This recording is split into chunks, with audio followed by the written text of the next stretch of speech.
Mirë, le të marrim pak një uri për korrelacione.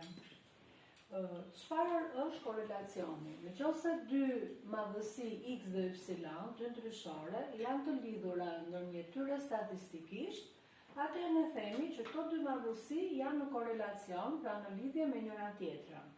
Korrelacioni paraqitet si një grafik me pika, ku në boshtin horizontal të x-eve paraqitet ndryshorja e pavarur fillestare x për shënojmë, ndërsa në boshtin vertikal paraqitet ndryshorja e varur për saj y.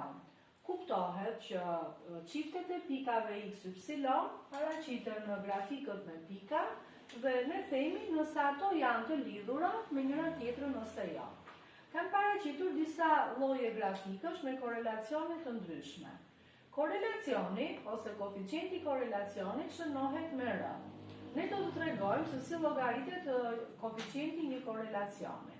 Konkretisht, nëse ne kemi dy ndryshore, një të pavarur x dhe të varur prej saj y, nëse ne kemi të paraqitur një grafik me pika në këtë mënyrë, atëherë ky korrelacion midis madhësive x dhe y shprehet me anë e koeficientit të korrelacionit të r të barabartë me 1, që ne do të tregojmë më poshtë se çfarë është dhe si llogaritet, dhe ky quhet korrelacion pozitiv i përsosur. Pra nëse koeficienti i korrelacionit është r baras me 1, korrelacioni quhet pozitiv i përsosur. E theksoj që nuk ka një përkufizim të saktë nëse koeficienti i korrelacionit që merr vlerat nga -1 në 1 për shembull është korrelacion pozitiv mesatar, është korrelacion pozitiv i fortë, është korrelacion pozitiv i dobët. Do me thënë, fortësia e korrelacionit mesatar i fortë apo i dobët nuk është se ka një përkufizim të prerë eksakt. Unë po jap disa shembuj që ju të merrni një informacion dhe ta kuptoni më mirë. Nëse ne ndërtojmë drejtësën e parafrimit më të mirë, për shembull, për këtë korrelacion të dhënash midis masive x, y, gradienti i drejtësës së parafrimit më të mirë shprehet me një numër r, i cili është gradienti, pra koeficienti këndor i drejtësës. Nëse r-ja është një numër pozitiv, ne themi që këto madhësi x dhe y janë në korrelacion pozitiv. E përcaktojmë është mesatar i fortë apo i dobët nëse këto pikat, pra që ndërtohen në drejtësën e parafrimit më të mirë, janë të tilla që parafrohen dhe japin afërsisht një drejtës. Pra, ky është një korrelacion pozitiv mesatar, për shkak se drejtësa e parafrimit më të mirë kalon përmes këtyre pikave, po ka dhe pika të cilat janë të shmangura dukshëm nga drejtësa e parafrimit më të mirë. Ky korrelacion, pra këto madhësit x dhe y nuk kanë korrelacion fare. Kur madhësit nuk kanë korrelacion fare, ne themi që koeficienti i korrelacionit është 0, sepse ne nuk jemi në gjendje që të ndërtojmë një drejtës që kalon nëpër pikat e paraqitura me koordinatë të parë x dhe me koordinatë të dytë y. Po të flasim për grafikun e tretë, ne do të shikojmë që koeficienti këndor i drejtësës së parafrimit më të mirë është i barabartë r barazi me -1. Këto dy të dhëna quhet që janë në korrelacion negativ të përsosur, pra korrelacioni pozitiv i përsosur e ka koeficientin gradientin drejtësa e parafrimit 1, ndërsa korrelacioni negativ i përsosur e ka gradientin drejtësa e parafrimit më të mirë -1. Për shembull, në grafikun që vijon kemi një korrelacion negativ mesatar. Mund të jetë mesatar, mund të jetë një korrelacion negativ ose mesatar i fortë ose i dobët. Shikojmë. Nëse pikat janë të zhvendosura, larg ky është i dobët. Ndërsa kur pikat janë afër drejtësës, ky quhet mesatar. Pra korrelacion negativ mesatar. Pra fakti nëse është pozitiv ose negativ përcaktohet nga koeficienti këndor i drejtësës së parafrimit më të mirë, pra nga gradienti, ndërsa është i fortë apo i dobët nga ato distanca që kanë pikat nga drejtësa e parafrimit më të mirë. Dhe në fund është paraqitur një korrelacion midis dy madhësive x, y, i cili është negativ dhe është i dobët. Tani, le të shikojmë se si mund të gjejmë ne koeficientin e korrelacionit, kur na është dhënë ky grafik me pika. Pra, korrelacioni paraqitet në një grafik me pika midis ndryshoreve x, y. Koordinata e parë merret nga ndryshorja e pavarur x, koordinata e dytë në ndryshoren y. Çiftet e raditura x, y në sistemin koordinativ këndrejt paraqitet me këto pika. Drejtësa e parafrimit më të mirë është vijëzuar me vit të ndërprerë. Si të gjejmë tani koeficientin e korelacionit dhe të përcaktojmë çfarë lloj korelacioni bëhet fjalë. Mbasi kemi vizatuar drejtësin e parafrimit më të mirë, që ajo të kaloj përmes pikave të dhëna në grafik, marrim dy pika, pikën A me koordinata 0, 5.5, pra pikëprerjen me boshtën e epsiloneve, dhe pikën B me koordinata 6, 0. Pra mora prerjen me OY dhe prerjen me OX-in. Dim që koeficienti këndor i drejtësës AB, përshënojmë drejtësën AB,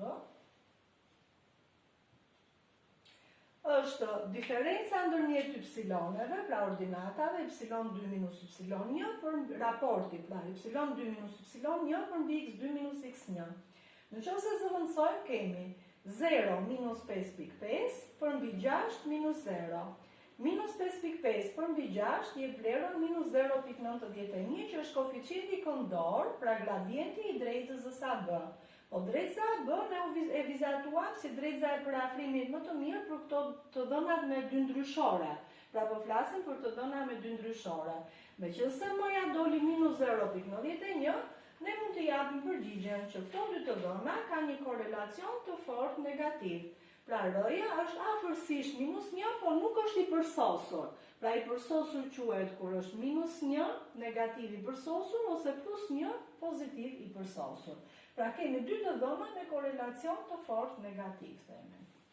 Mirë, le të marrim një ushtrim konkret dhe ta shqyrtojmë së bashku për ta kuptuar edhe më mirë se si ne të punojmë me korelacione. Një kampion prej 7 të dhënash merret nga një popullat të dhënash me dy ndryshore, me vlera x dhe y të paraqitura në tabel. Për x-in 3, y2, për x-in 9, y9, për x-in 10, y9, x-in 12, y11, e kështu me radhë. Vizatoni një grafik me pika për këto të dhëna dhe përshkruani llojin e fortësisë të korelacionit. Studiuese që po merrej me këtë punë kërkimore parashikonte që koeficienti i korelacionit të ishte plus 0.95 dhe vendosi të kontrollojë të dhënat. Ajo zbuloi që njëra nga vlerat y ishte regjistruar gabim.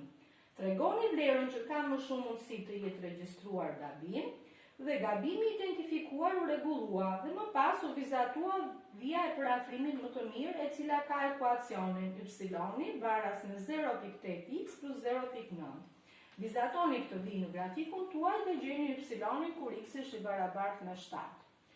Mirë, në qoftë se ne marrim dhe hedhim pikat me koordinata x i barabartë me 3, y2, x i 3, y2, x i barabartë me 9, y i barabartë me 9, x i barabartë me 10, y i barabartë me 9, x i barabartë me 12, y i barabartë me 11, x i barabartë me 13, y 11, pika, x i 15, y 19 dhe x i 18, y 13. Shikojmë që të gjitha pikat përafrohen në një drejtës që unë i kam vizatuar me ngjyrë të gjelbër. Është vetëm një pikë e cila është një vlerë jashtëndodhur, domethënë është një pikë e cila nuk i ka koordinata të përafruara në këtë drejtën e parafrimit më të mirë. Dhe kjo është pika me koordinatë të parë, x i 15 me ordinatë pra me y 19. Në qoftë se ne eliminojmë të gabim, pra e korrigjojmë të gabim, dhe vendosim një pikë tjetër me koordinata x15 dhe y13, pra që të jetë pranë drejtës së parafrimit më të mirë, duke e vizatuar këtë drejtës, ne mund të gjejmë edhe koeficientin këndor të kësaj drejtëse, duke zgjedhur dy pika mbi këtë drejtës. Bëjmë një herë vizatimin. Pra e parafrojmë duke kaluar përmes pikave me koordinata x, y. Mbasi neve e vizatojmë drejtën e parafrimit më të mirë, marrim dy pika mbi drejtës, ose mund të shikojmë ku pritet me boshtën e y-neve. Me boshtën e y-neve pritet në pikën me koordinata 0, 0.9. Ne dim që një drejtës y varas me mx plus c, m ka koeficientin këndor gradientin, ndërsa c ne ka pikprerjen ose ordinata në origjinë, pikprerjen me boshtën e y-ve me koordinata 0c. Në këtë rast, në na doli c-ja e barabartë me 0.9. Na ngelet të gjejmë vetëm m, pra koeficientin këndor. Duke zgjedhur dy pika me koordinata numrat plot, për shembull A-ja 5.5, këtu, dhe B-ja me koordinata 10.9, mbi drejzën e parafrimit më të mirë, ju mund të llogarisni koeficientin e korrelacionit R, që është dhe gradienti i drejzës, M-ja, delta y për mbi delta x. Diferenca në ordinata, pra 9 minus 5 për mbi 10 minus 5, pra raporti delta y mbi delta x, nga deli barabart me 4 të pestat. 4 të pestat dhe 0.8. Atëherë, me gradient ose koeficient këndor 0.8 dhe me pikprerjen e boshën e y-eve 0.9, neve mund të gjejmë edhe ekuacionin e drejtës së parafrimit më të mirë. Ndërtohet kjo drejtës dhe korrigjohet vlera që nuk duhet jetë 15-19, po është 15-13 afërsisht. Pra, kjo vlerë e gabuar këtu duhet të afrohet dhe të vi këtu tek pika 15 me koordinata 15-13. Më pas kërkohet që për një x të dhënë, për shembull për x baras me 7 të gjejmë y-in. Nëse ne kemi koeficientin e korrelacionit që na doli i barabartë me 0.8, çfarë është ky? Ky është një korrelacion i fortë pozitiv. Pse? Sepse vlera e r-s na doli një numër pozitiv, pra është korrelacion me koeficient korrelacion me numër pozitiv, dhe mund të themi që është një korrelacion i fortë. Megjithatë, interpretimi i fortë apo mesatar varet edhe nga këndvështrimi i gjithë secilit dhe në varësi nga studimi që ne kryejmë. Për x-in barazim me 7, sa do t'jetë y-in për katës, zëvendësojmë x-in 7 në ekuacionin e drejtës së parafrimit, 0.8 herë 7 plus 0.9, dhe del y-in 5.6 plus 0.9, pra y-in i barabartë me 6.5. Kështu për vlerën e x-it 7, ne presim një vlerë y-in 6.5.